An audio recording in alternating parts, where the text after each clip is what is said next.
This episode is brought to you by Quaker Rage Oatmeal Stout. When you're too nice to show how angry you are, have yourself a Quaker Rage. Hey everybody, welcome to episode 62 of Films and Fermentation. We are back after a brief hiatus while Mike was away on a beer and alcohol adventure that he'll be talking to us tonight. It is, as of recording, Memorial Day was earlier this week, so tonight's episode is going to be dedicated to World War II cinema. Welcome to Films and Fermentation, a movie and alcohol podcast. I'm Leo. I'm Kevin. I'm Mike. We're three friends who like to talk shit about movies while getting shit-faced. In this episode, we'll be looking at some of our personal picks for favorite World War II films. This is not a complete list. We're only talking about films that are special to us. We're also going to be discussing some films that occurred during World War II, but aren't specifically about the war itself. Don't forget to drop us an email at filmsandfermentation@gmail.com or visit us at linktree.com/filmsandfermentation to find all of our social media and podcast links. So on to important things now. Gentlemen, what are we drinking this evening? Mike, since you just came back from your, I was going to say, so you just came back from your adventure, why don't you go first? Well, I took advice from our one of our listeners from our last podcast. Mm-hmm. He suggested the Sierra Nevada. Oh yeah, Sierra Nevada. So I have a Sierra Nevada Sunny Little Thing citrus wheat ale. That sounds pretty good. It's like a shandy. It's a little stronger than a shandy. Mm-hmm. But How strong is it? It's 5%. It almost sounded like we were going for a punchline there. How strong is it? That was. I'm looking up last episode here to see who that was. That said. Yeah, bring him up because that's going to come up a couple times tonight. Because I have a second one to try. It was I tried one down there. Doug Dorda on Facebook who had suggested Sierra Nevada Pale Ale as his go-to for watching summertime flicks. Okay. So thank you, Doug. Apparently we'll be talking a little bit more about Sierra Nevada tonight. Kev, what are you drinking? I am drinking. I wanted to go theme-wise. I got the longest freaking straw in my house, which I think doubles the size of the glass, which is good. So I don't need to actually hold it up. This is a kamikaze. Okay, so this is when I went to bartending school. This was one of the few things that I remembered making because of the, what's it called, a mnemonic, when you have something that kind of replaces a very tragic landing. So this is vodka, triple sec, and lime juice. Okay, yeah, I know. Okay, like in music, every good boy does fine is the note. Right, yeah, it's not a mnemonic. It might be a mnemonic. Mnemonic device. A mnemonic, yeah. Okay. A mnemonic device. So I remember that. I was like, yeah, kamikaze, kamikaze fighters, Pearl Harbor. And I realized when making it, it's really not far off from a margarita. When you think about margaritas are just tequila instead of vodka. You still have your triple sec, you still have your lime, and typically add a little sour mix. There's no sour mix in this one though, but it's kind of like the Russian version of a margarita, but it's pretty good. Sounds good. I started out simple and then decided to get creative, so I went themed as well, and I just happen to have a bunch of these in the fridge. This is Apple Bombshell. It's from Warhorse Brewery in Finger Lakes. They are a World War II themed brewery. All of their stuff has World War II themes to it, like their Winston Churchill oatmeal stout and things like that. So I like their hard ciders, which are the Bombshell ciders. They all have pinups on them. For those of you watching on YouTube, there's one of the pinups. This is called Just the Right Amount of Tart. It is a green tea acai berry hard cider. Now I started drinking this. It's tasty, but then I'm like, I have an idea. I have something I want to try. So I poured it into a big cup, Phillies cup, because I'm hoping to change their luck by drinking out of this cup. I poured it in here over ice, and then I added some Old Smoky Mountain Berry moonshine to it, Mike. Nice. So we got our green tea acai berry and mountain berry moonshine mixed together. It was very, very tasty, but very, very strong. So How strong is it? Strong enough that I threw a little bit of ginger in there, ginger ale in there to cut it a little bit. Cut it. I had to cut it a little bit, but it is a very tasty cocktail. I don't have a name for it yet. I'm thinking of calling it the Dive Bomber. Because if I didn't cut it, I'd probably be diving on the ground later. All right. Mike, why don't you take it away to the next segment there? This day in film history. In 1989, Dead Poet Society film starring Robin Williams premieres. One of my favorite Robin Williams performances. One of the ones Captain, My Captain. Captain, My Captain. One of the ones that showed how dramatic he really could be as an actor. Yep. Came out a couple years after Good Morning Vietnam, which I actually just watched the other night. This is on Netflix now too. I have it like queued up as like a movie I want to rewatch at some point. I love this movie. It's one of the movies that made me want to be an English teacher. And then I realized life is not like movies. No. But your students don't stand up on the desk saying, "Oh, Captain, My Captain." I had them do it once, but they kind of did it ironically. And I had students stand up on my desk, and I had to tell them to get down and they would go away. And there was no Captain, My Captain. There was no Captain, My Captain. They had other words to say, not very poetic. Some of them rhymed. Kevin's students were standing on the desk trying to pull the pencils out of the ceilings that they threw up there. Pretty much. Not that they were going to use them for anything. Oh, Captain, My Captain. Great movie. I love Dead Poet Society. It's also the one of the early performances of Ethan Hawke. Yep. I think there's not really too many other actors that came out of that. Robert Sean Leonard, who was Neil, and then you had Red from That 70s Show. Kurtwood Smith. Yep. Wait, wasn't Brendan Fraser in that one too? That's School Ties. School Ties, which I think they came out. They're probably twin films because I think they came out in the same year or around the same time. And but that one with Brendan Fraser was the one where he's like a Jewish student at a private Catholic school, and he has to kind of hide it because he's playing football there and all that. Yeah, that's a pretty good one too, but it's probably one I would say is probably a little less remembered than Dead Poet Society is. Which is funny because it had all the actors in it. Yeah, I think Matt Damon was in it. Matt Damon, Ben Affleck, yeah. Chris O'Donnell, Harrison Ford, Sean Connery, which was weird because they played classmates, but really Sean Connery's like 9 years older. Can I borrow your algebra homework? I think there's a Jew on the football team. Christopher Walken was the professor. He's like, gentlemen, don't forget to wear your ties. What's your math? Study your math. Secret of the Universe. What's the second one you got there, Mike? The second one we talked about last year around the same time. In 1994, Indonesia censors ban Steven Spielberg's Schindler's List. Yes, I don't remember what we talked about on it, so I looked it up earlier today because I was curious. Yeah, like a Muslim. Well, here's what I found on it. It said that it was originally stated that the film was banned because it's primarily Muslim religion in Indonesia, and the film is sympathetic to the Jewish cause. Right. But that was shown to be something that somebody put on Wikipedia, so it's not necessarily a reliable fact. Okay. Wait. Are you saying you can lie on the internet now? I'm saying you can lie on the internet, especially Wikipedia. Oh my God. I've been banned from Wikipedia before. Well, apparently, Kevin's banned from IMDb. So yeah. I'm not banned. I'm just blackballed. He's on the blacklist. Yeah. I had my students one year do a project where they had to edit Wikipedia pages, and I let them use my account because at the time I was a volunteer editor on Wikipedia. Oops. And they made so many like bad edits that I got banned from editing on Wikipedia. But it says here that the president of Indonesia claimed that it wasn't due to the Jewish propaganda. It was due to graphic sadism and nudity. It was because they don't like Steven Spielberg. Yeah.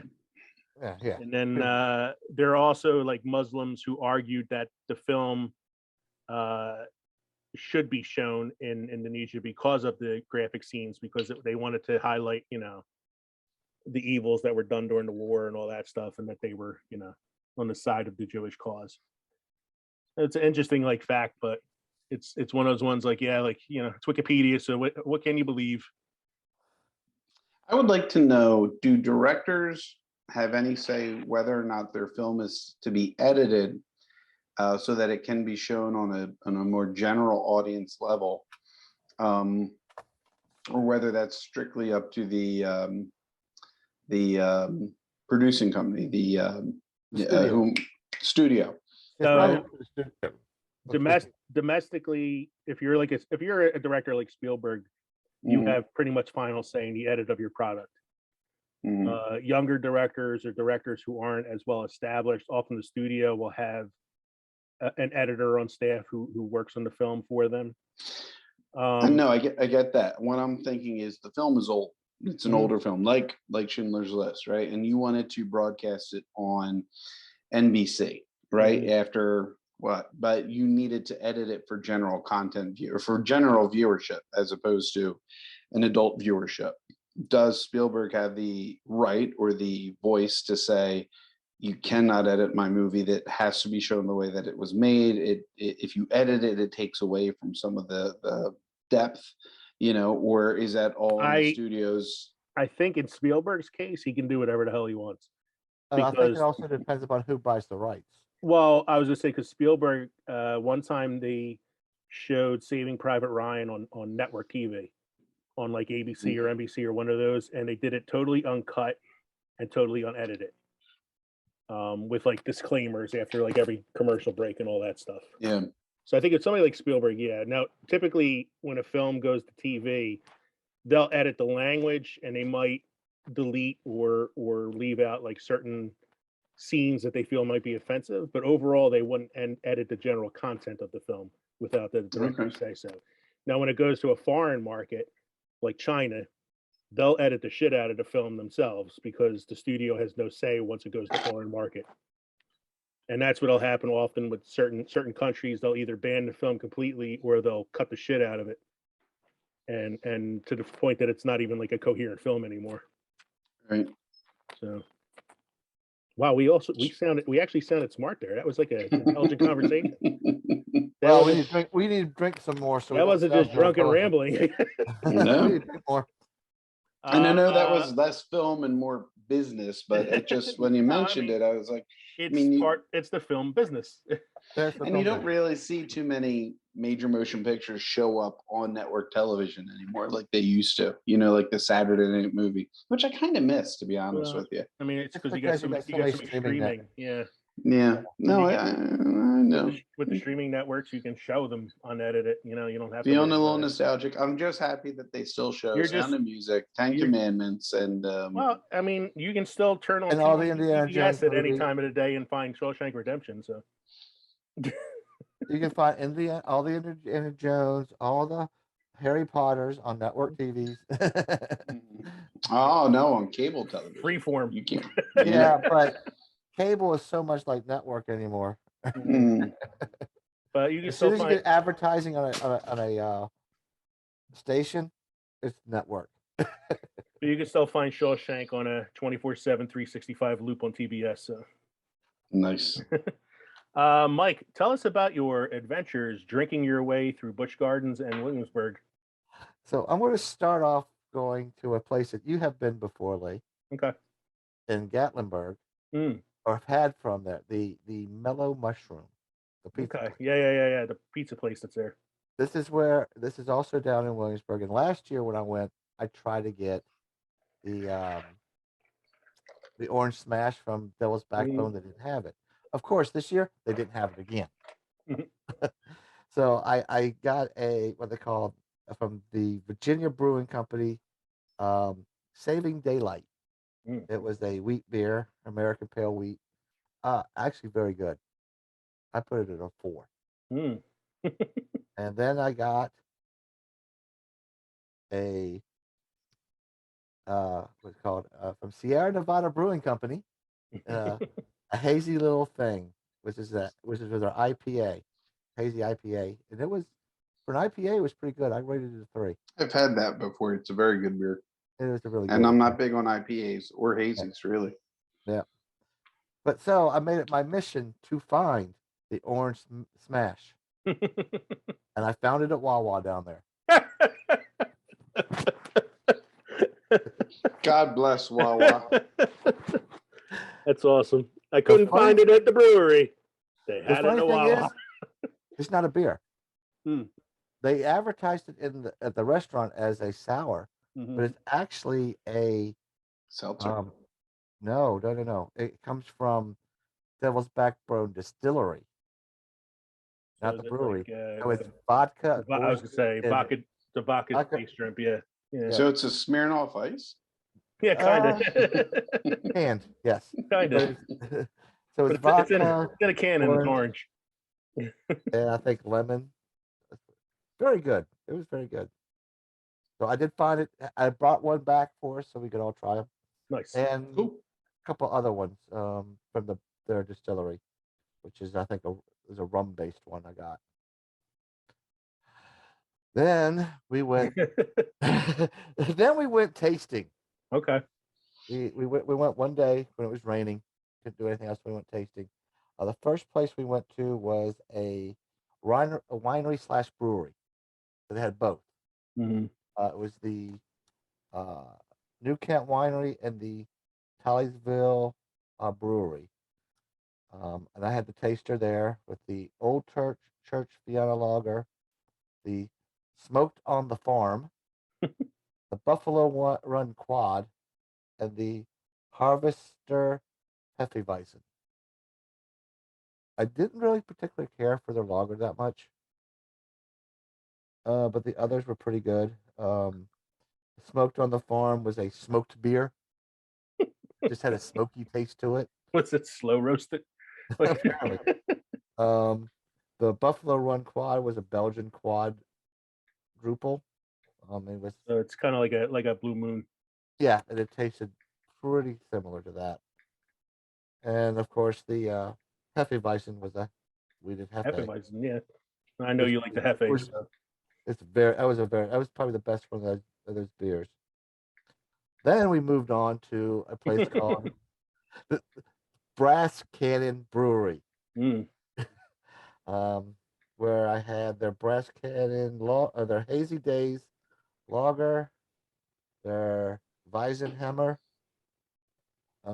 there's one called Skull, and their Caramel Cream. Just for That's a Kevin one right there. there's a Kevin drink. That's me. Yeah. Kevin Straw's so big it looks like he's sipping out of a graduated cylinder. So the first two was a lager, then a Hefe, of course. The third one was their IPA called Skull. Very hoppy. It's a typical IPA. Okay. So you know how we all feel about those.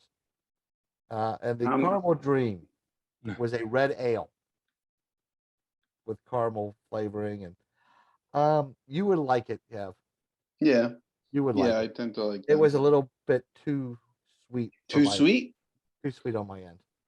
You see, I usually find that the caramel flavored beers, they're not typically as sweet. Like the sweetness kind of gets burned off, maybe. It's when they add the things like marshmallow or maple syrup or chocolate or things like that. That's when they're super sweet. But I missed one. I had one more there. It was called Bloody Muzzle. Bloody bloody muzzle. It was their American Red Amber Ale. Ooh. That was good. Yeah, I like red ambers. Yeah, That was sounds really good. Tell me After about that, distilleries you went to. I moved. I got one more brewery. Then we went to the distilleries. How many days were you down there? We went there for a week. 87. Yeah, that's a lot. 87. I went from Sunday to Sunday. This is all in one day. Wow. The I hope you Uber. mellow mushroom was one day. the breweries I'm going through was one day with the wineries and the. I'm not gonna go over the wineries. I only drank at one of them. Yeah, that's He fine. Ubered one of the Colonial Williamsburg wagons. Adrian drove. Adrian drove. Yeah. Adrian doesn't get drunk, so. I went to a brewing company called Ale Works. Mm. I've had some of these beers before. The ones I talked about last year when I was down there, when I was live from down there. The ones I got out of Williamsburg's, Colonial Williamsburg, the Old Snitch and all that stuff. They made those. I went to their brewing company, which seemed to be a very popular brewing company for the locals. I had their tavern brown ale, their tangerine wheat, their shortcake, which was a blonde ale, their pancake house stout. Sounds like mine. That was another one for you. I'm gonna say it's like a syrup one. Yeah, maple leaf flavor. It was an imperial stout, and the Vienna, and the Nailed It, which is their lager. I like their lager, and like I said, I don't want to say bad things about the rest of them because I didn't care for the rest of the beers they had there. Though apparently the locals did, so they must know something I don't. Then I moved on to the two you showed me earlier, right? To the distilleries. The first one I went to was 8 Shires Colonial Distillery, where I had 2 flights and 1 free sample. The free sample was that they gave me was their James City Shire gin. I'm not a gin guy. Leo, you would be a gin guy. You probably like it. It was okay for gin, but I'm not a gin guy. Then I had 3 different shots of rum. I had their Warwick Rivershire rum, Tavern rum, which is their silver rum. Very good. Their Henrico Shire Old Tavern rum, their gold rum. Good rum. And their Spice Tavern one, which was the best rum they had. Oh my God, that was a good rum. So it was like a spiced rum. It's a spice rum, really good. Yeah. Then I went to their whiskeys. Okay. This is all the same day still, right? This is all the same day. Yeah. Same place. Dude, it was a full day of drinking. I did a full day of drinking. They're straight bourbon whiskey. Leo, you will try this weekend. Okay. Sounds good. It was it's bourbon. It's bourbon. You'll like it. I tried their Charles City Shire Smith's original whiskey. It's a white whiskey.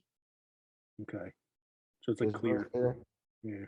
And it was very strong, because clear whiskey is kind of like on the same level as like moonshine. Yeah, it was a really strong one. And then I went to their single malt, the Charles Rivershire, which was a good one too. That was really smooth. Then we went to Copper Fox Distillery, and I had a flight of their whiskeys, and they were okay. What I found with the distilleries that I've gone to throughout wherever I've traveled is if you have a really nice looking place, their whiskeys are either okay or eh. But if you go to the dive looking place, the whiskeys are fantastic. Because they don't water them down in the dives. They spend their money on the distilling the whiskey, not on the outlooks of the building. Skip those ones. Then the Busch Gardens. This is a separate day. I'm done with the last drinking day. Really drinking day. I had what they call a liquid escape, which was from the Virginia Beer Company. It was a spiced herb beer. Okay. So it's kind of like a corn, like a spiced herb, like a corned beef beer. Herb. It's got a fucking H in it. Herb. Herb. Spiced herbs. Herbed. Spiced herb. ED at the end. Herbed. Spiced herb beer. Herbid. Herbid. It It's was herbaire. I mean, there's nothing to write home about, but it wasn't terrible. Mm-hmm. So it was pretty good. Then I had I hope you didn't slip any business cards to the places you're bad mouthing. no, I didn't badmouth anyway. I just say I don't know some of the about the L works as much as them down there. Mm-hmm. And I gave the Virginia Beer Company one a 3. I mean, it's good. Abita Brewing Company, the Purple Haze. It was a fruit beer, and when they said it's purple beer. It was a fruity beer. That's like a popular name because I've had a purple haze before, but from like a different brewery. Yeah, and if you put that into in the Untapped, it comes like several different brewing companies. This was good. It was a fruity beer. I mean, I liked it.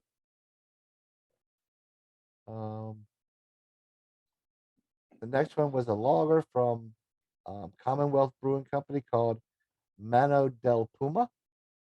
Okay. Yeah, it was a weird name, but it was a beer. It was made with real Puma parts.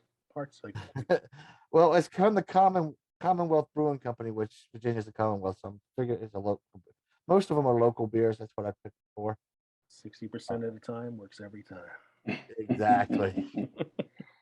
Then I tried Two Silos Brewing Company Cream Ale. Creamy, nice, smooth beer. I liked it. I got like a hangover just listening to your story. Yeah, I got one more beer that I tried. Mm-hmm. It's called New Realm Brewing Company's wheat beer. It's called Tropic Dream. And it was probably the best beer that I tried in Busch Gardens. Are you sure it wasn't just that you had so much already beforehand? It was all blending. I gave it only a 0.25 better than the rest. So yeah, I'm pretty sure. Okay. You guys are both a lot more generous than I am on Untapped anyway. So one of the beers I gave from the one place, I only gave it a 1.25. So although I was very generous with the grades on those ones that I had at your house, like yeah, those last couple beers I had that night, I gave pretty good rating to by my standards. And that was one of them the bourbon barrel vanilla smoked porter. Right. And then I don't remember the other one.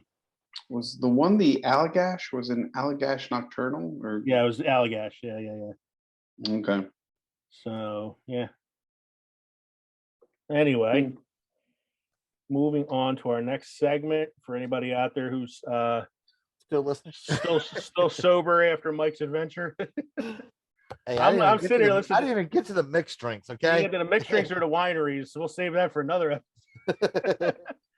Well, I only drink at one of the wineries, so yeah. So notes from the last show. I'm not going to spend too much time on this because I want to really get to the World War II movies, but I have a fake movie fact for you guys. We did a bunch of fake movie facts some episodes back, and I saw this one the other day, and it just kind of made me chuckle, so I wanted to bring it up. Interesting fact, Betty White wasn't always Betty White. She used to be Betty Gray until she fought the Balrog and was reborn.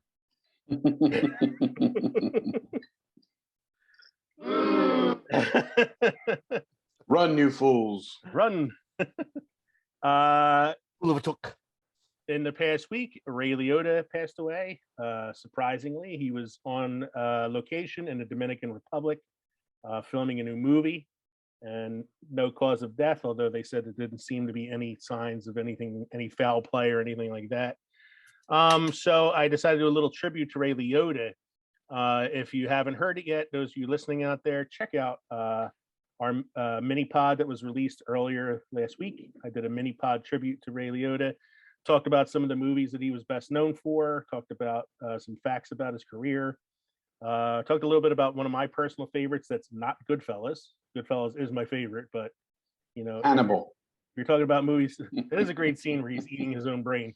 Operation that's Dumbo all. Drop. So my favorite Operation Dumbo Drop, which he said himself that he did for the money. One of my favorite Ray Liotta films is a movie called Smoking Aces, which is like this really like frenetic, violent crime drama. Stars him, Ryan Reynolds, Chris Pine, Ben Affleck, Jason Bateman, Jeremy Piven. There's like a million actors in this film, and it's really like the film that has a lot of plot holes, but most of those plot holes are filled up with bullets. So, every time you say Ray Liotta, the only thing I can think of is, ever since I was a kid, I've always wanted to be a gangster, and that's how I introduced the that's how I introduced the mini pod. I introduced it with that line, and that clip of Rags to Riches that plays at the beginning of Goodfellas.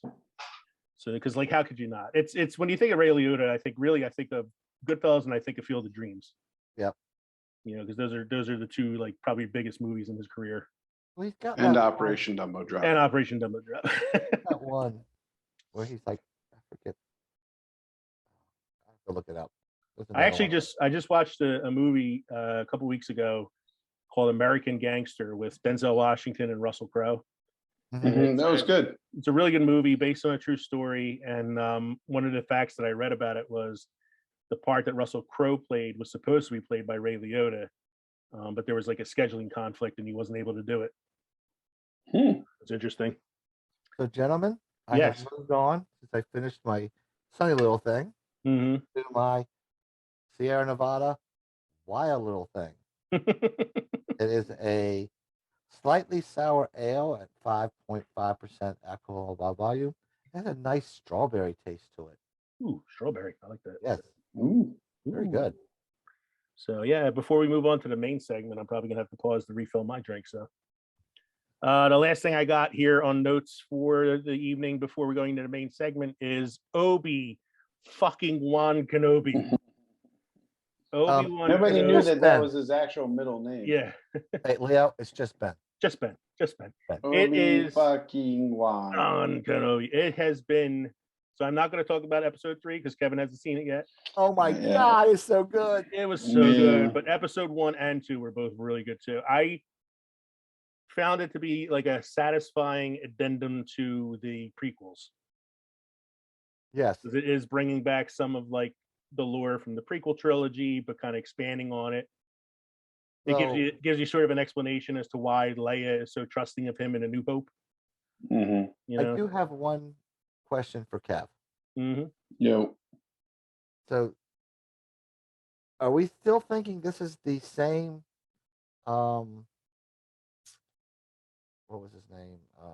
Grand Inquisitor that was in Rebels? Because Rebels happened after this time. Yeah, and he can't be dead here if he's going to be in Rebels. No. Yeah, I'm wondering if it's either a different character or if he's really not, dead. Here's where it would get a little lame, in my opinion, is that if they had someone of the same species become another Grand Inquisitor. Do you know what I'm saying? Yeah, like but someone is it the so same similar. species? Because the Grand Inquisitor in Rebels looks more like the people that were on that planet where Obi-Wan was when Order 66 went off. With the thin heads and the teeth. Where he's riding they're really tall guys. Yeah, that's what the Grand Inquisitor looks like in the cartoon.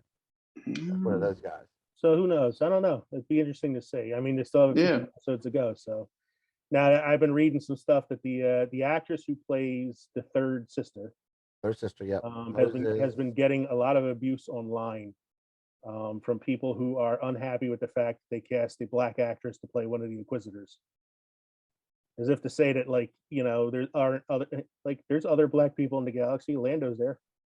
Lando is the only one. Yeah. Well, no, there's that woman from Rise of Skywalker. Oh yeah. That's his daughter, though. Who's that one that runs with the ice cream maker? Yeah, that guy in Cloud City. The guy on Bespin.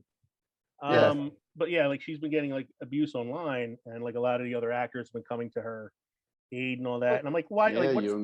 It's Star Wars. The thing is, that's like saying That's like saying there shouldn't be alien species either. Like, Yeah, pick on the fucking Jawas. For yeah, sake, you know. like Though I do that. have to That say, Jawa robbed that Jawa- Obi-Wan and then sold it back to Obi-Wan. that's right. And That's it's right. not like And that's a typical Jawa for you. You know, I mean, I don't want to sound stereotypical, but that's typical Jawa.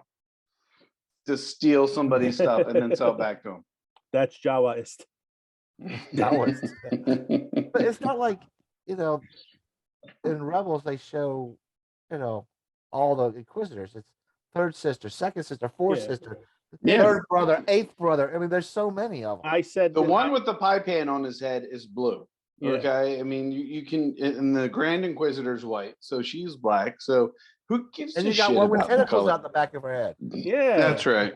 I look at it the same way. When you asked me about what I thought about the new Doctor, I said it's the same thing I said with that. I don't care who plays the character as long as I'm entertained. Speaking of which, right now I'm very entertained by her. I think she's Yeah. so despicable. Like I really like. And if anyone's played the what is it? The Star Wars, is it Hidden Order, Jedi Order?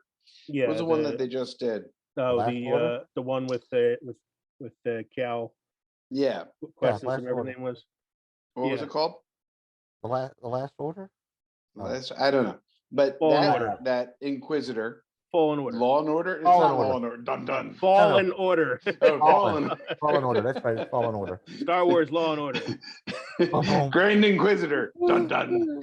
Special Jawa unit. Produced by Dick Wolf. But I think she's she reveals herself. She's like her appearance Yeah, is that of like Asian Indian woman. You know, it doesn't matter. it doesn't matter. It doesn't matter. I want to know more it's the about Doctor how Who they principle. came to be. I want to know more about how the Inquisitors became what they are. You know, Well, I hear a lot of them are fallen Jedi or Jedi who are. I have a feeling she's going to be one of the kids that escaped from the temple during the Order 66. yeah. I also think she's so despicable a character that there has to be a redemption arc for her at some point. She has. It's going to be pretty tough to replace that woman's hand. Well, yeah, but I feel like I don't know. They gave a redemption arc to Anakin. He killed a bunch of kids.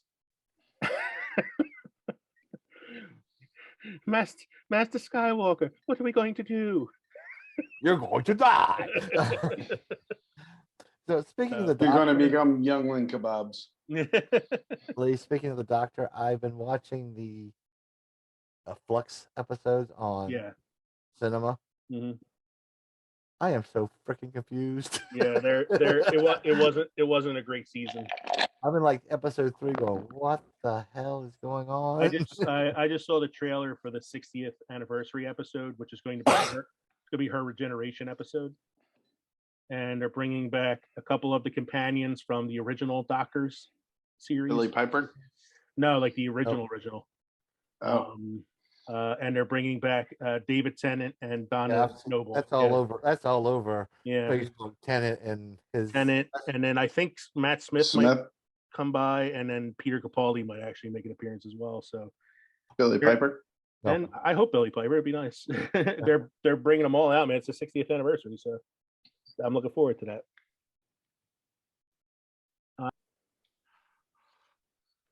Hey everybody, welcome back to episode 62 of Films and Fermentation, World War II Cinema.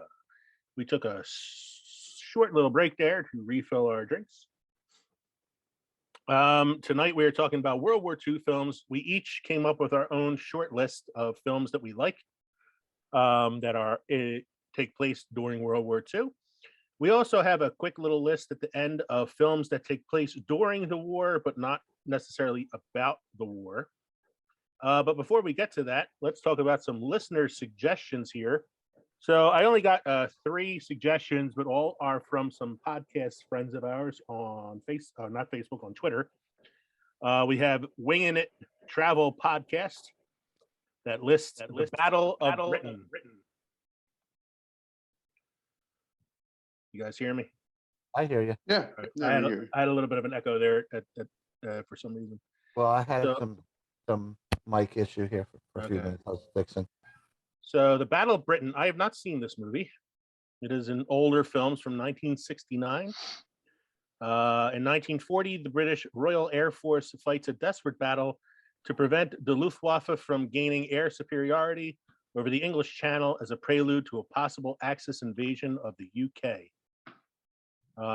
This film stars a very young Michael Caine, a very young Ian McShane, Laurence Olivier, Christopher Plummer, some like pretty well-known actors in this film. I have not seen this film, but it has a 7.0 out of 10 on IMDb.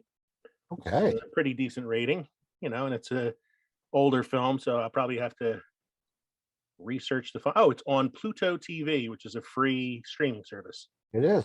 So I might have to check this one out at some point, put it on my list. We also have a suggestion from the Unintelligent podcast. They suggested Dunkirk, which prior to this episode, I had not seen. I still have not seen it yet. It is one of only 2 Christopher Nolan films that I have not seen. I have not seen this, and I have not seen Tenet.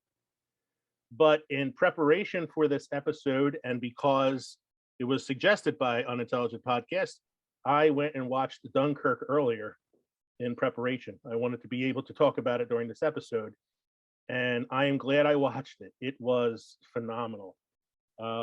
Unintelligent said when they suggested it earlier to me,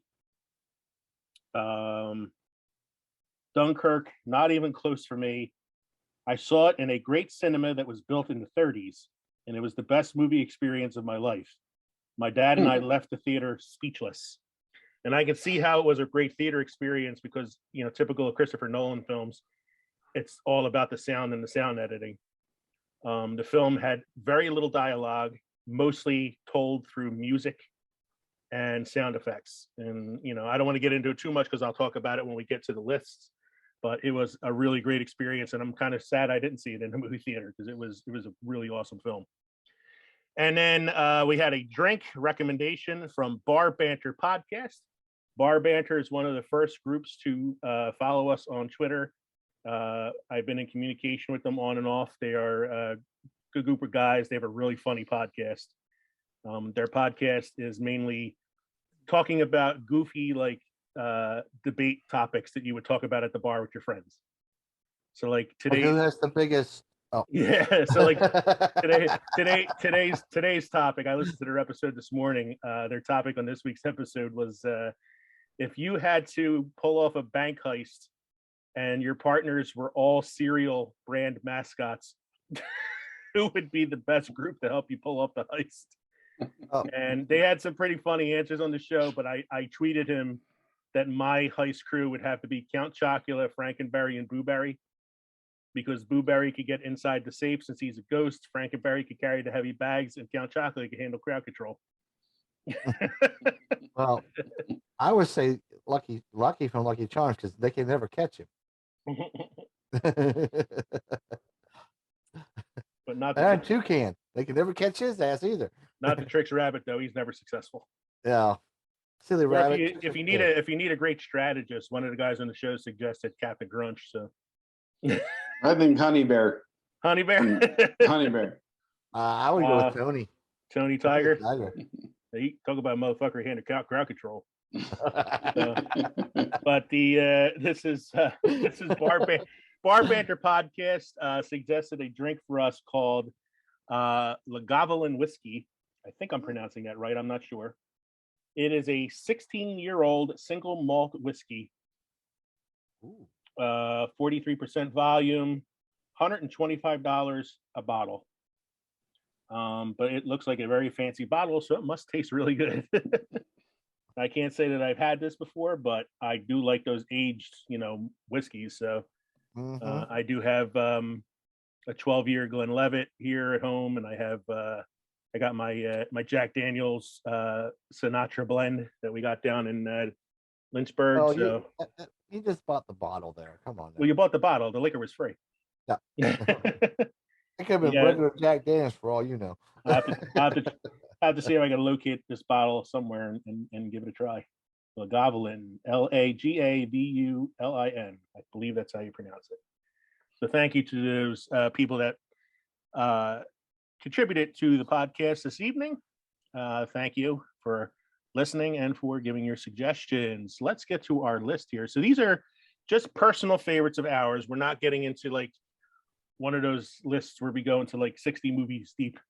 We're just talking about some films that we ourselves like personally, and I hope I didn't steal any from anybody. Of course you Well, did. there were yeah. Yeah. There were 3 on the list that I was like, damn it.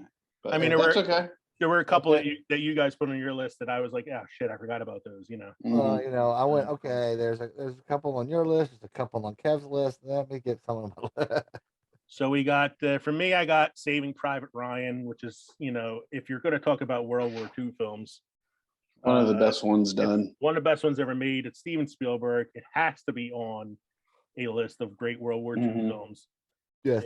It's a who's who in that film, not just among like the main cast, but of cameos as well.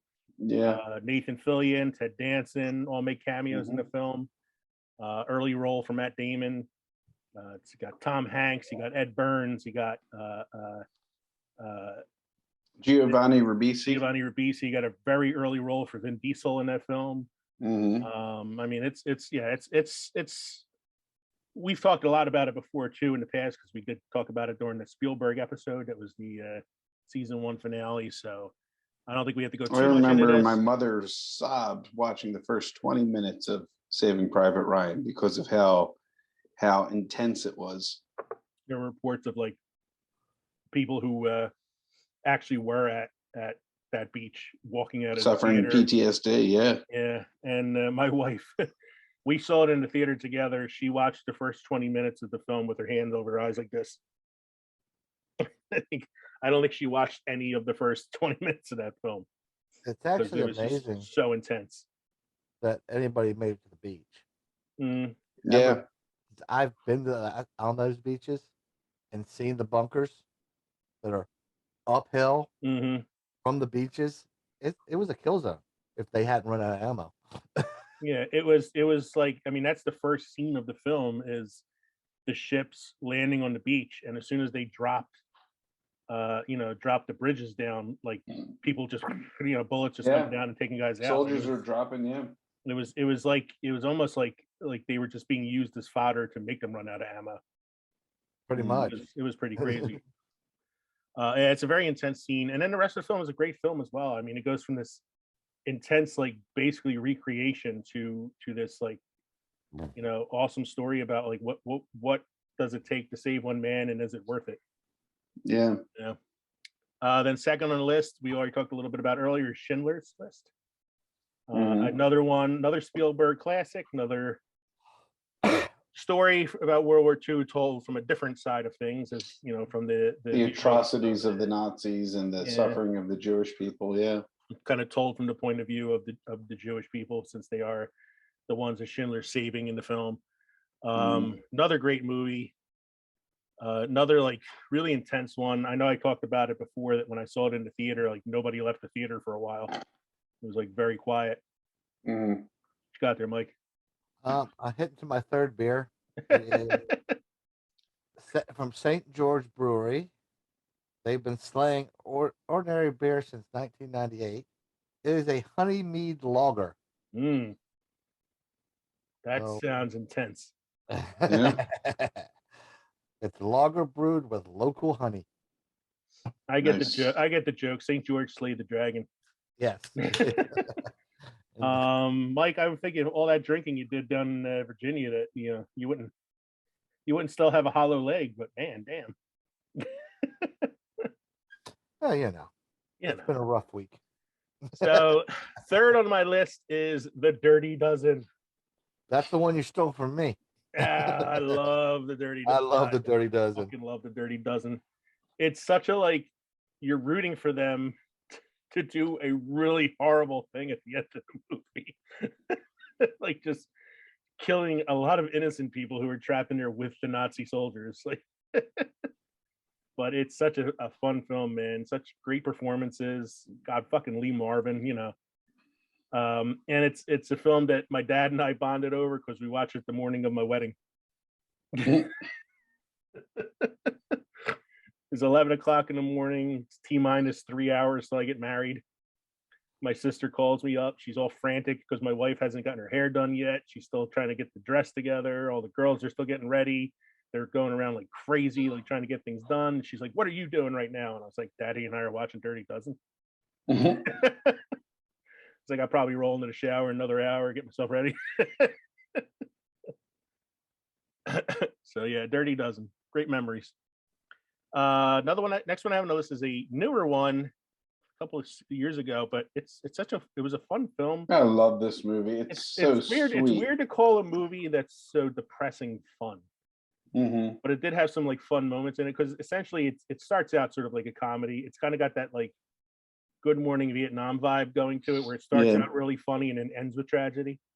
So it's Jojo Rabbit, which stars Scarlett Johansson, Sam Rockwell.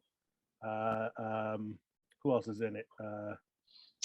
Taika Waititi. I can't ever say his name. Taika Waititi plays Hitler, where he actually plays the mental projection of what this young kid thinks. The imaginary friend of the main character Jojo. Mm-hmm. You got Thomasin McKenzie, who's the little girl that Scarlett Johansson's hiding, who's a great actress, man. I've seen her in a lot of things lately. Yeah.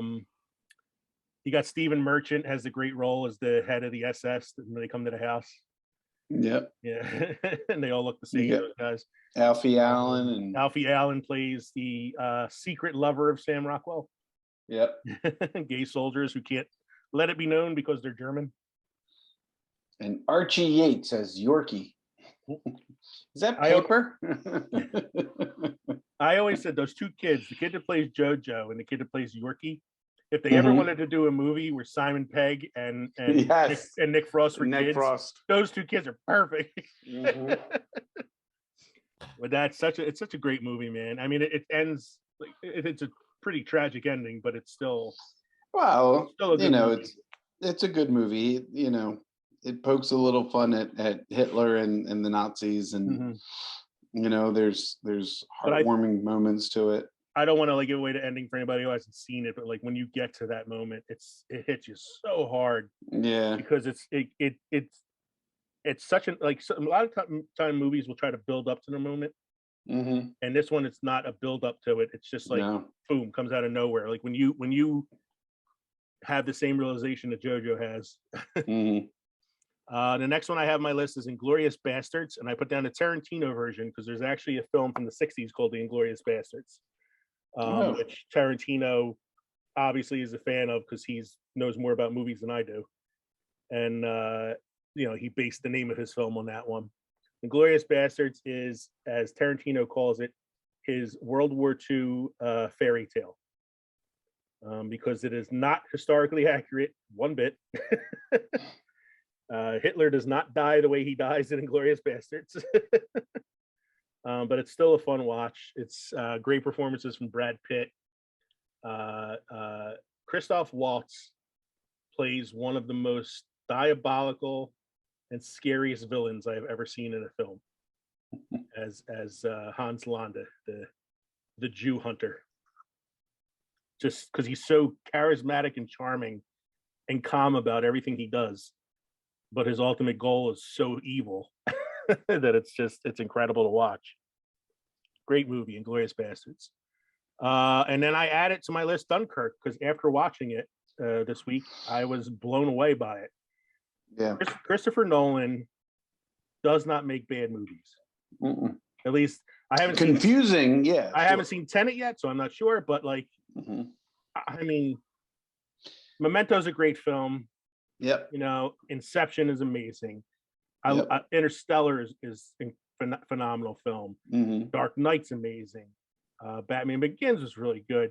Even Dark Knight Rises has some moments, but overall it's still a pretty good movie. What am I missing? The Prestige. The Prestige. That's an awesome. That's a great movie. So like, I had not seen Dunkirk yet, and I'm like, I've been wanting to see it because I want to complete my Nolan, library. So between the suggestion I got from Unintelligent podcast and the fact that I wanted to kind of prep for the show, I watched it and I'm like, God damn it, I should have seen this in the theater. It takes place in 3 segments. It's land, sea, and air. The air segment stars Tom Hardy, and he is a fighter pilot for the British Air Force. And so you get to follow like his story.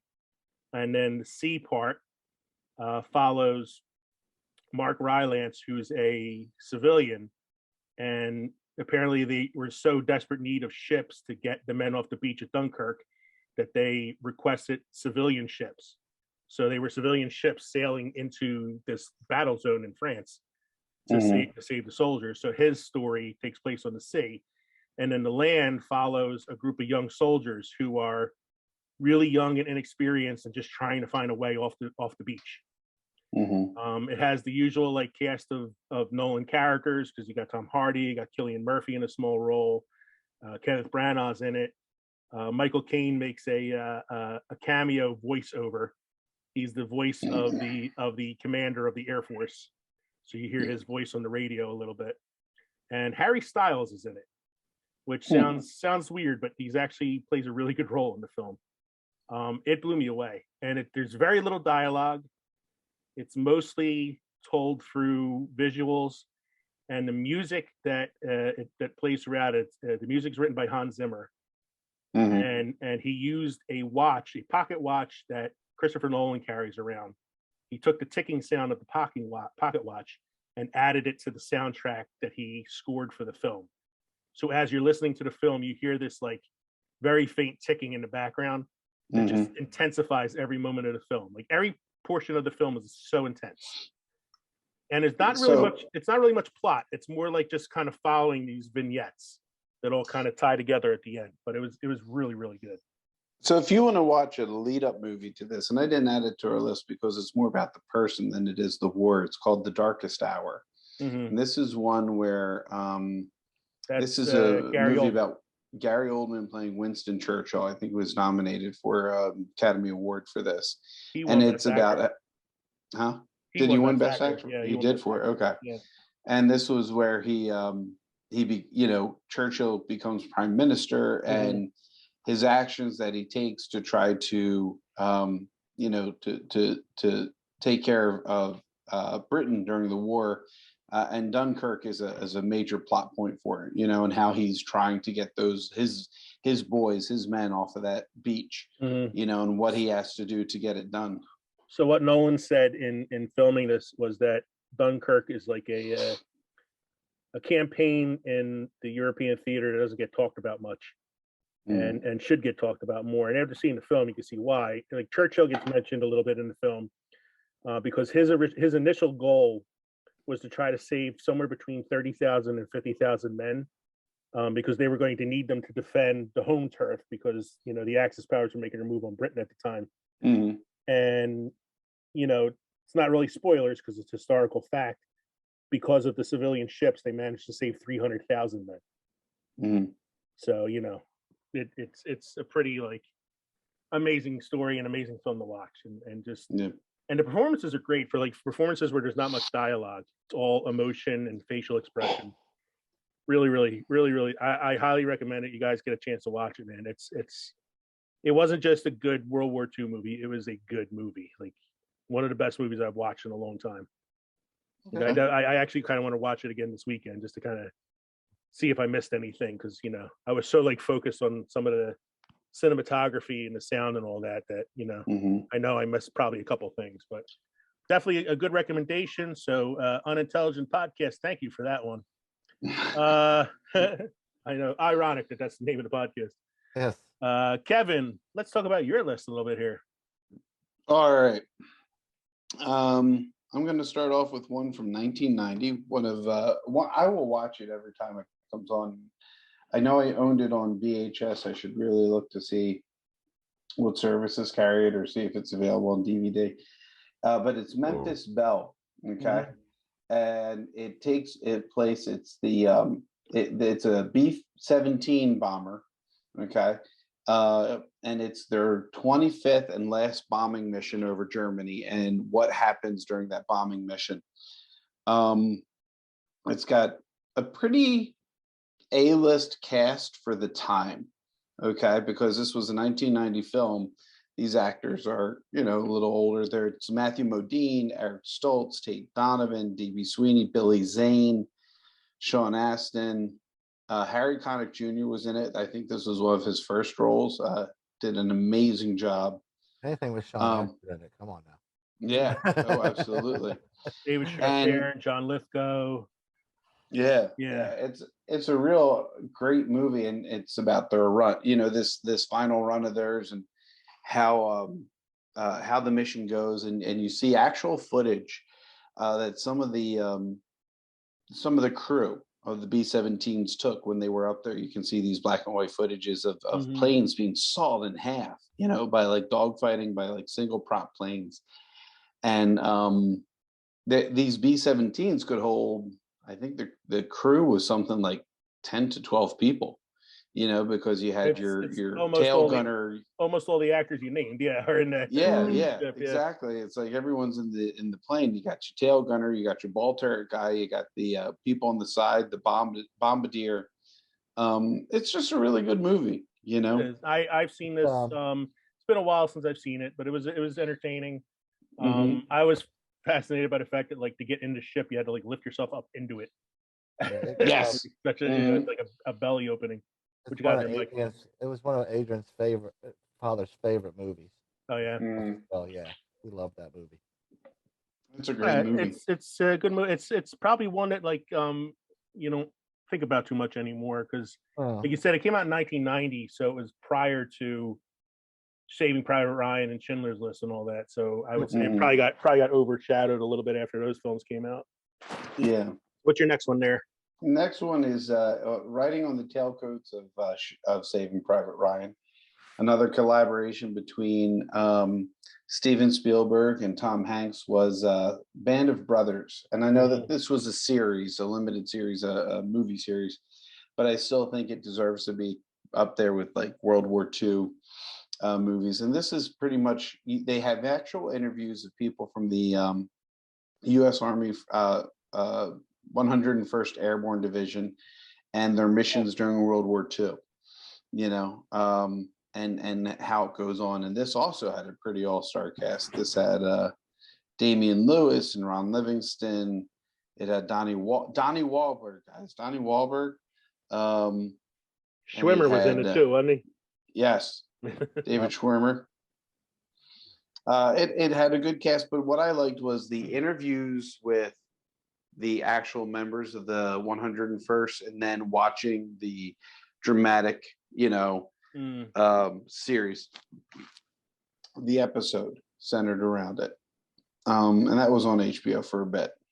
They still kind of replay it, I think, every year around this time on it was on this last weekend. Yeah, they usually do like the what do you call it? It was on Monday. I think it was on Monday on History Channel. Yeah, they usually do like the marathon. You watch all the episodes. Yeah.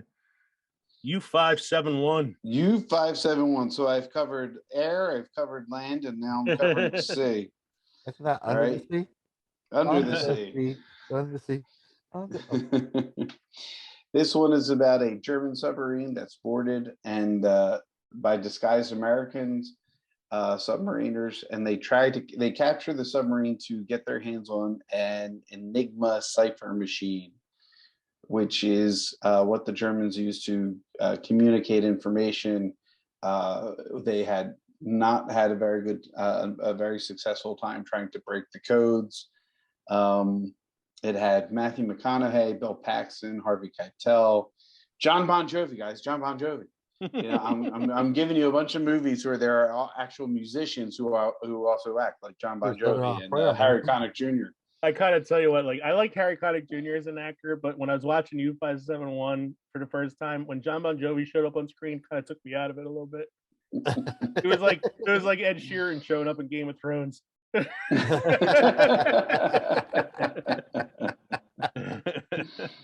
Oops.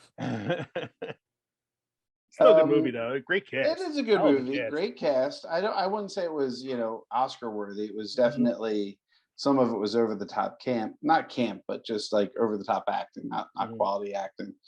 Another one is one that I really enjoy, and not a lot of people seem to remember it.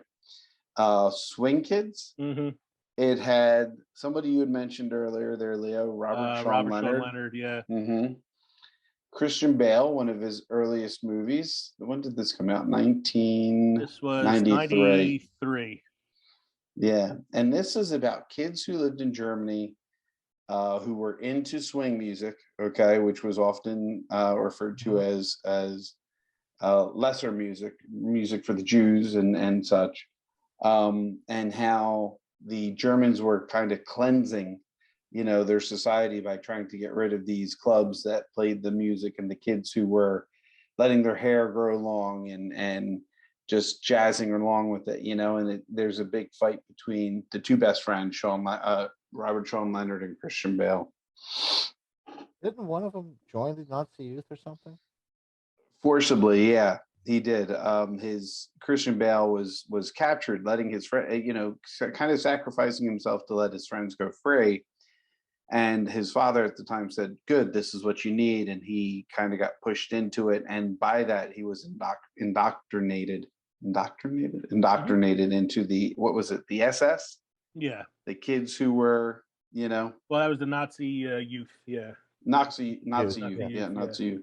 Mm-hmm. No, it is like another like overlooked one. Mm-hmm. I had a teacher that I worked with used to show it all the time when he would do one World War II unit for some reason. The next one I got was I was reading the trivia about that real quick. That Kenneth Branagh is reported to have refused any billing at all, rather than be billed above Christian Bale and the other boys who were said to be the stars of the film. Mm-hmm. Oh wow, I didn't know that.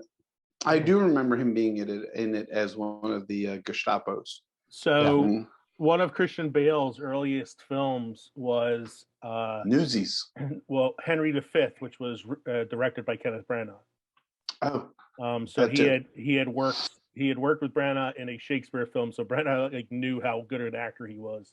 Mm-hmm. So that doesn't surprise me that he would want to try to throw some credit his way, Yep. I thought you were going to say Newsies.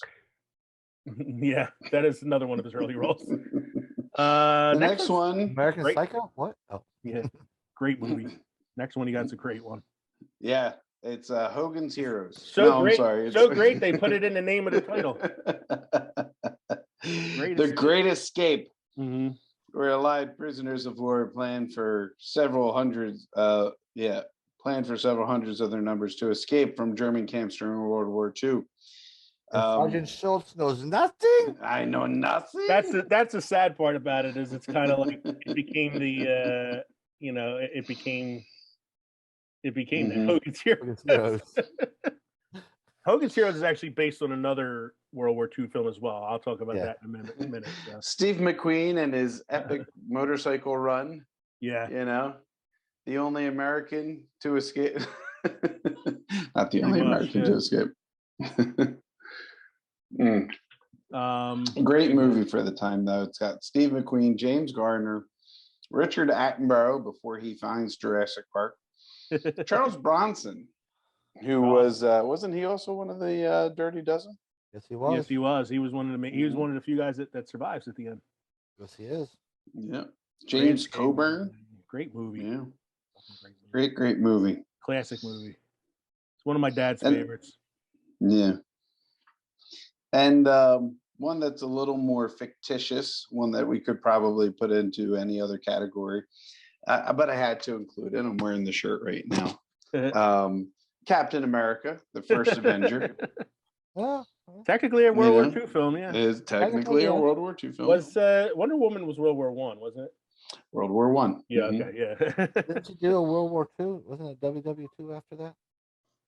Was that the second movie? No, the second movie took place in the 80s. Oh, okay. Yeah. Captain America, First Avenger, yeah. Yes. Wow, it's a Marvel movie. It's candy. It's candy. It's good. You're going to enjoy it. It's not going to win any Academy Awards, but it's enjoyable. But it did introduce us to Hydra. So it did. Brought the universe to us before we got the multiverse. So, Mike, let's go to your list here. And the first one on your list is one that I was thinking of putting on mine, but I'm like, I think somebody else might want to put this on theirs. and I was greedy enough with mine, so it would be me. Mm-hmm. George C. Scott classic, Patton. Of course, when you think of Patton, if you're familiar with it at all, you immediately picture the giant American flag and George C. Scott standing in front of it. And it just goes through what the things Patton did, why he, he was the man he was. And I think they actually borrowed this flag from the Ford dealership on the Roosevelt Boulevard. I mean, it's the good, the bad, the ugly. And it was Patton, so a lot of bad and a lot of ugly. Yeah. The second one on your list, I have never heard of. And, the Fighting Seabees? It's a John Wayne. It's a John Wayne, so I'm sure you heard of it. Since you're the John Wayne man. Wayne. So. It takes place World War II. Mm-hmm. John Wayne and his group are a construction company that are so they're like the engineer crew that are building bridges and whatever that they needed during in the war zones. Mm-hmm. However, since they were civilians, they're not allowed to be armed, because if they are armed and caught, they're considered spies. Wow. And this is how the Navy Seabees came about. Mm-hmm. Of course, it's one of the few movies that John Wayne dies in.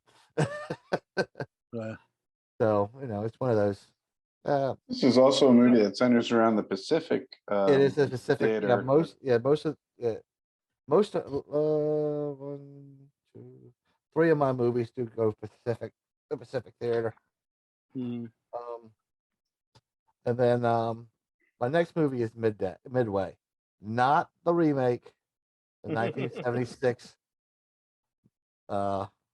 version, starring Charlton Heston, Henry Fonda, James Corbin, Robert Mitchum.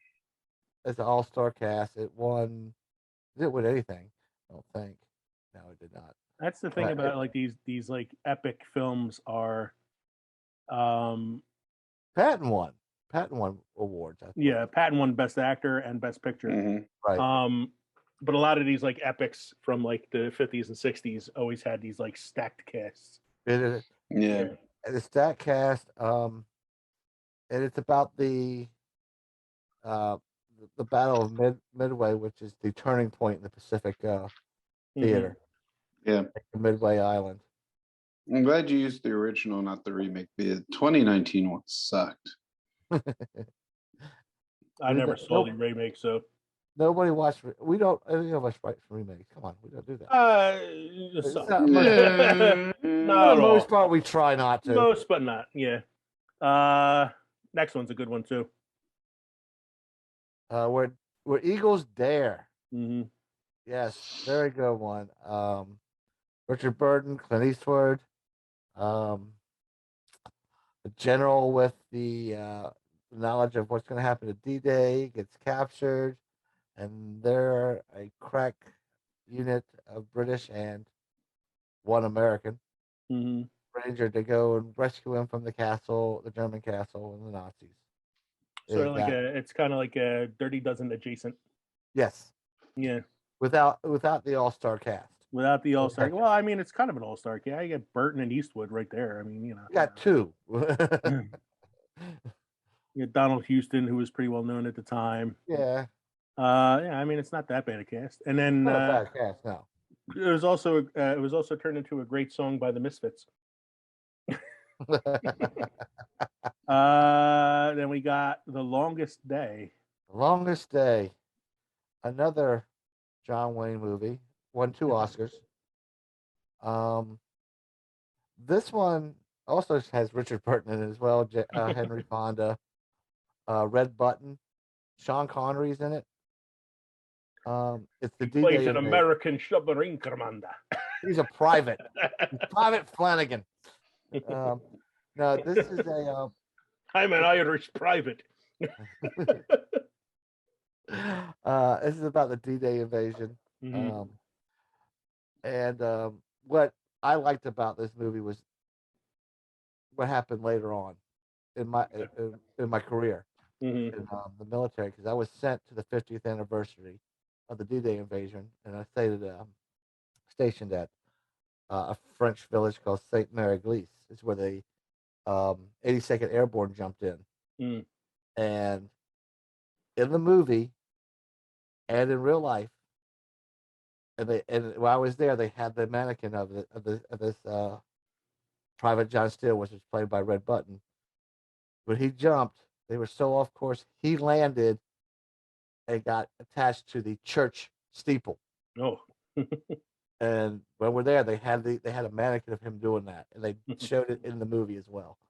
So it's some things are based on real life, and of course it's John Wayne, so it's more fictitious than it should be. But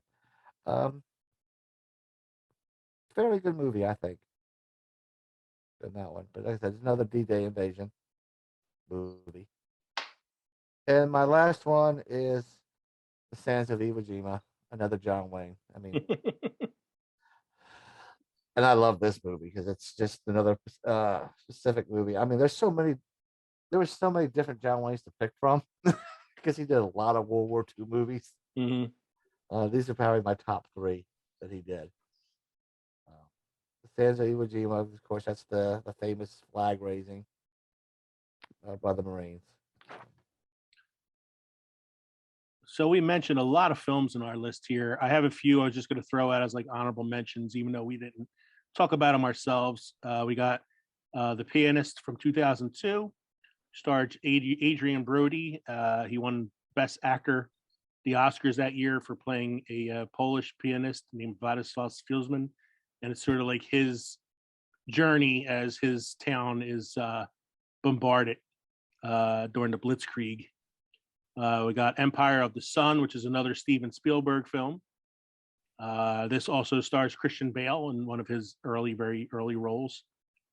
Casablanca takes place during World War II. Can't forget Casablanca. Yeah, I think that's on our list later on. Yeah. Japanese animated film called Grave of the Fireflies from 1988. It's a story that follows these two kids who are survivors during the final months of the Second World War. Their families are killed, or their family is killed, but they are sent out and try to survive on their own. And it follows a teenage boy and his 4-year-old little sister, and the things he does to try to keep her safe. It's a another very sad film, but a very beautifully drawn animated film.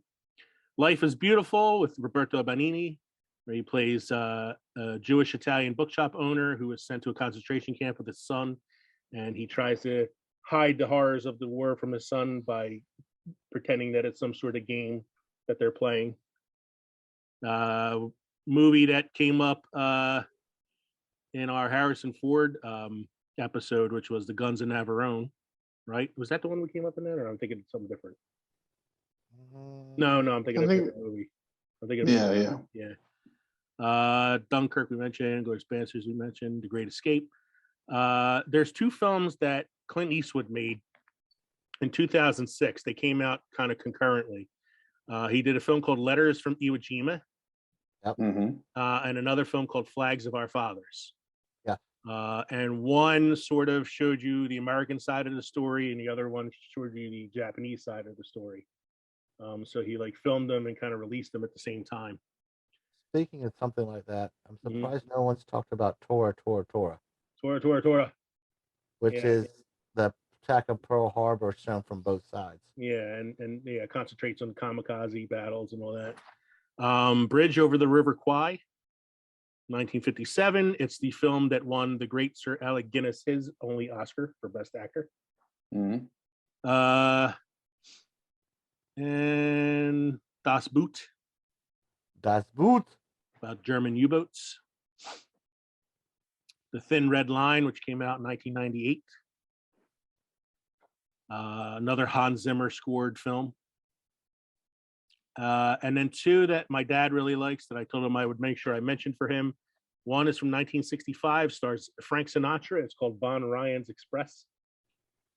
and it's about an American POW who leads a group of mainly British prisoners to escape from Germany, and they do so by commandeering a train and using that train to escape. So you're telling me your Italian father wants us to talk about a Frank Sinatra movie? Okay. Yes. I've seen it. It's actually a pretty good movie. I've seen it. It's a good movie. And the other film does not star an Italian guy. The other film is Stalag 17, which stars William Holden. It's also one of the films that became the basis for Hogan's Heroes as well, because it takes place in a POW camp in World War II, where this one character, J.J. Sefton, played by William Holden, works as the black market guy for the barracks. He's sort of like the Morgan Freeman character in Shawshank. You know, he gets the stuff for everybody. And it's actually kind of played off as a little bit of a comedy. And if you look at some of the pictures from it, from the film, you can definitely see the comparisons to Hogan's Heroes in it, with the way the characters are dressed. So that was just some honorable mentions. Here are some movies that took place during World War II, but are not necessarily about the war. Indiana Jones and the Raiders of the Lost Ark. Nazis all over that place. Nazis all over your place. Nazis. But not necessarily about the atrocities of the war, but Hitler's fascination with the occult. Yep. And the always looking for something. Holy Grail. Yeah. Ark of the Covenant. Spear of Destiny. You mean like in Hellboy? Mm-hmm. Exactly. The beginning of Hellboy. And then Indiana Jones took a break from that in the second film, but then returned to his Nazi ass-kicking roots in The Last Crusade, which is our second film on that list. And we talked about both of these pretty extensively in the Harrison Ford episode. The Sound of Music, a film that You're not one of them, Rolf. Christopher Plummer starred in it, but hated it because he thought it was too schmaltzy to be a film that should, because he actually wanted to become a Nazi, not be. Oh, no. Well, no, because he wanted it to be a little more intense. He felt like it was a little too schmaltzy for a film about a family escaping from World War II. Well, it is a musical. Yeah, it is a musical. We mentioned Casablanca already. Place in Casablanca. Just look at you, kid. And then I was trying to think. I was like, I know we're missing something. And I can't believe I didn't think of this right away because I watched it like 2 nights ago. and then I saw it on a website earlier, and I was like, I just fucking watched this. How did I not think of it? A League of Their Own. League of Their Own is a great, World War II era film. Yeah. About, women playing professional baseball as a way of, kind of trying to keep the sport alive while the men were all fighting for, the Allies in WWII. So yeah, great film. Anybody ever tell you look like a penis with a little hat on? That's some good peeing. One of the greatest lines in cinema. There's no crying in baseball. So that has got to be one of the top 100 quoted lines in cinema. Yeah, exactly. It's there's so many great lines in that. Like, avoid it's not show me the money. It's not show me the money. Show me the money. That's on the list. Avoid the clap, Jimmy Dugan. It's good advice. So this is not a World War II film, but I just watched this, and there's a line in the film that I cracked up so hard because I forgot about it. I watched Good Morning Vietnam the other night, and there's a line in a film that is not a Robin Williams line, but cracks me up so hard when I hear it because it's just such a random line. It's when Bruno Kirby takes over of the host of the show while Robin Williams' character is suspended. And he's telling the jokes, and the jokes were horrible. And he's the lieutenant. He thinks it's funny, but and he says to the guy that's like his assistant in the film, "How come I heard you laughing while you were typing it up?" And he goes, "I was thinking of something else, sir." And it just cracked me. I don't know why it just cracked me up so hard. Mike, what is your beer wisdom for us this evening? My beer wisdom is we are all mortal until the first kiss and the second pint of beer. I could say the same thing about my second glass of my concoction this evening. I switched it up. My kamikaze was hitting me hard, so I went with Sam. Good old Uncle Sam. Another war veteran. That's right. So we all we got to the revisiting the drink segment without me asking about it, so that's pretty good. There we go. We got all the cans over here. Yeah, Half a six pack. Mike's got all his righteous kills on the desk next to him. Yes. All right. So thank you for joining us tonight, everybody, for episode 62, World War II Cinema. We hope you enjoyed listening to our little conversation here, especially that part earlier in the episode where we actually sounded intelligent. That was pretty fucking amazing segment. Because we hadn't drunk enough yet. We hope you decide to join us next week for episode 63. I think because that 3 is in the episode that we decided to do this topic, I guess. But the whole number's divisible by 3. Exactly. Episode 60. Ooh, look at us being smart again. We mathed. Episode 63 is going to be all about trilogies, movie trilogies. We're going to talk about some of the best trilogies in movie history, as well as trilogies that sort of killed the franchise. So we'll have some fun with that. Talk about the positives and negatives of those trilogies.